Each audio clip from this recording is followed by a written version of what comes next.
During his address at the ruling party's Provincial Executive Committee meeting in KwaZulu-Natal earlier today, ANC President Cyril Ramaphosa highlighted the importance of dealing with the country's electricity crisis.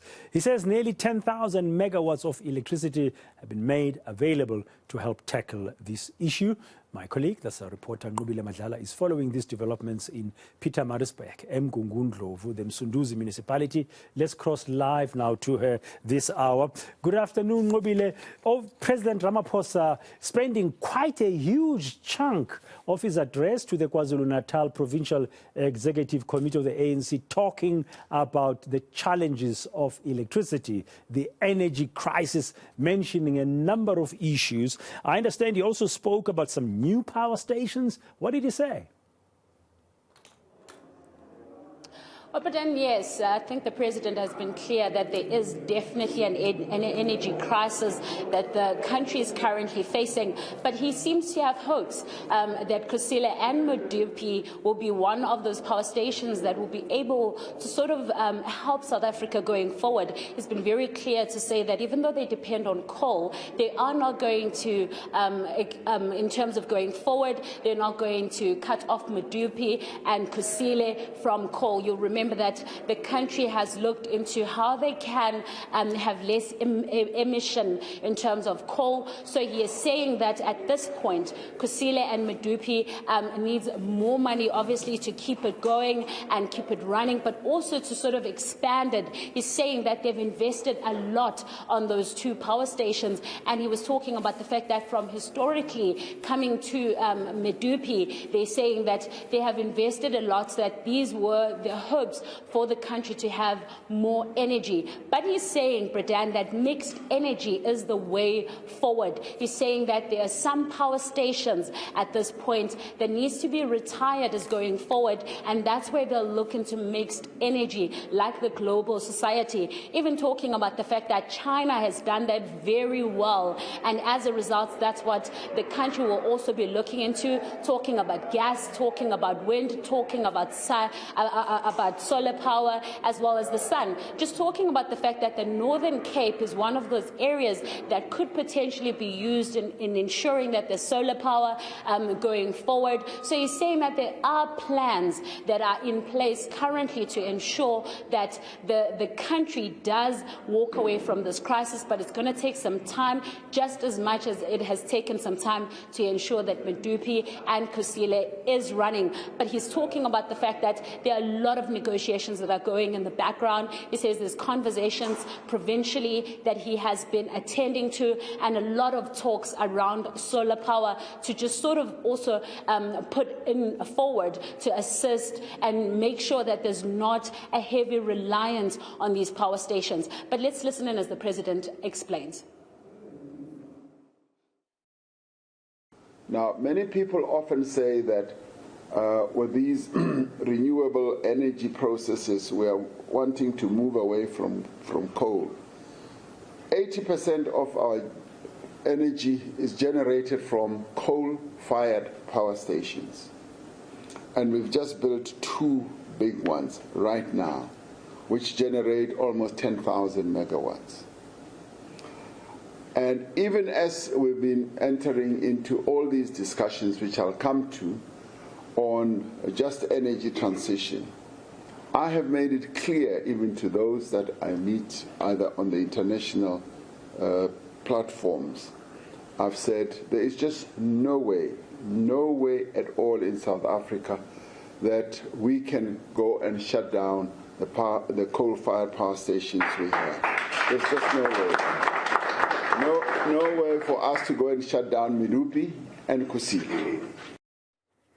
Yeah, the question of cost comes to mind, Nqobile, because Kusile and Medupi were designed to and put out to tender for a particular amount of money, but the overruns are unbelievable. We're talking billions of rands now. Well, yes, Britain. There seems to be a lot of money that is needed to ensuring that these power stations are still running. He's talking about the historical problems, Britain. He says there was no maintenance. He says in the past there was even a part where Eskom was just told that just keep running. There's not going to be any maintenance that's going to happen. As a result, there's been so many issues that have come back to haunt government because of what was currently happening at Eskom.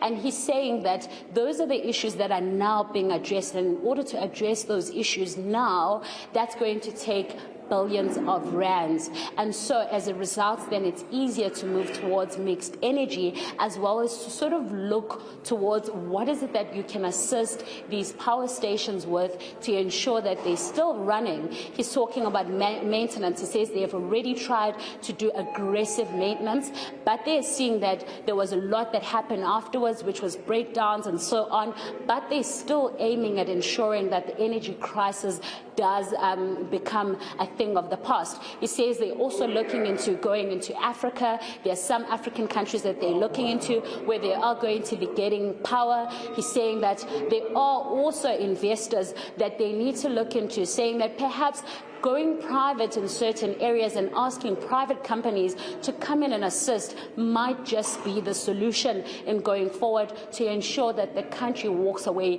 from this energy crisis, but as well as a great emphasis, Britain, on that mixed energy that he says that we are going to be looking towards going forward. Let's listen in. We've always said in our energy plan that we're going to have a mixed form of energy.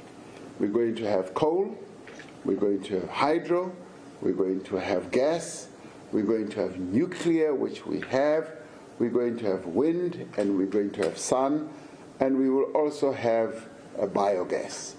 So that is the mixture of energy sources that we have committed ourselves to. But at the moment, what we now have is 80% coal-fired. And we've built 2 brand new power stations, and for which we spent double the amount of money that we had budgeted. In one case, we had said we would pay 62 billion. We ended up paying double that amount of money. The other one, we said we would spend 72 billion. We've ended up paying 142 billion. Wow, that's quite a huge chunk of extra cost in building Kusile Emidupi. And still today, Nqobile, they're not giving us any megawatts because they continue to go into repair and they can't really work. We'll have to wait and see what's going to happen.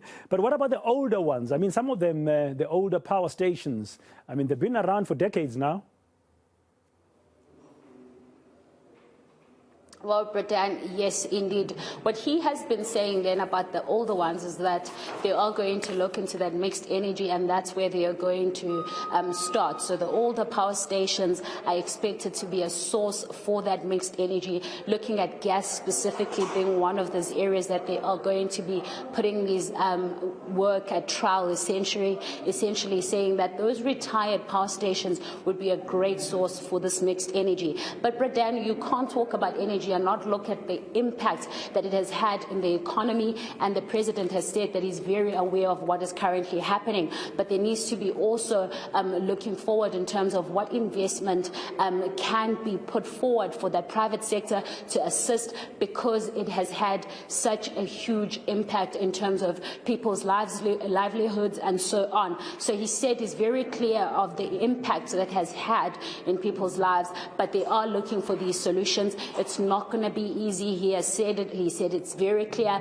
but he's currently looking at these provinces, KZN specifically saying that they've also said that they need to look into solar powers, probably installation of solar panels, and he said that's why they're moving towards the PPs, and he's saying that it's very important that going forward that there be an open source, that it's not just one source of power, but also various sources, so that there's a way that these provinces can also partake in ensuring that everyone has power. Northern Cape, like you were saying, Western Cape as well as Eastern Cape, talking about wind energy. They're talking about that. Those are the things that they can explore in. He says that in Western Cape, there's been a trial and they can see that it is currently working. So the country needs to work towards that. But he's saying that these retired power stations then will be a place where they can be able to trial and look at how well it can be used to recreate or create this energy using mixed energy.